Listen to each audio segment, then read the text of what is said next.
మీకోసం చెప్తున్నాను. ఎందుకు బైబిల్ మీద ఆడిపోసుకుంటున్నారు? ఎందుకు బైబిల్ కోసం తప్పుగా మాట్లాడుతున్నారు? బైబిల్ ఏదో చేద్దామని ఎందుకు అనుకుంటున్నారు?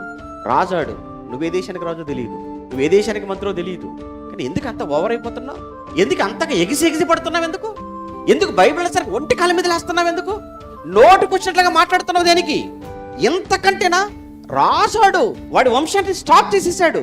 వాడు చనిపోయిన తర్వాత వాడి శవాన్ని ముట్టడానికి కానీ, తీసుకెళ్ళటానికి కానీ, సమాధి చేయటానికి కానీ ఎప్పుడూ రాలేదు. అది ఒకనాడు బైబిల్ విరోధి అయిన యెహోయాకీము యొక్క జీవిత చరిత్ర. ఇప్పుడు నువ్వు కూడా వ్యతిరేకిస్తావా? వ్యతిరేకించు. లేస్తావా? లే. ఎంత లేస్తావో లే. అంతగా ఉంటుందయ్యా నీ పతనం.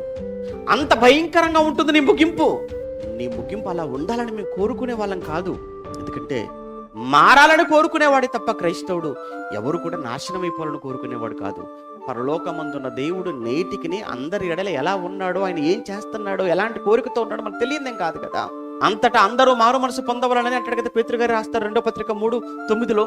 అంతటా అందరూ మారు మనసు పొందవాలని ఆయన అందరి ఎడల దీర్ఘశాంతము, చాలా ఓపికతో ఉంటున్నాడు.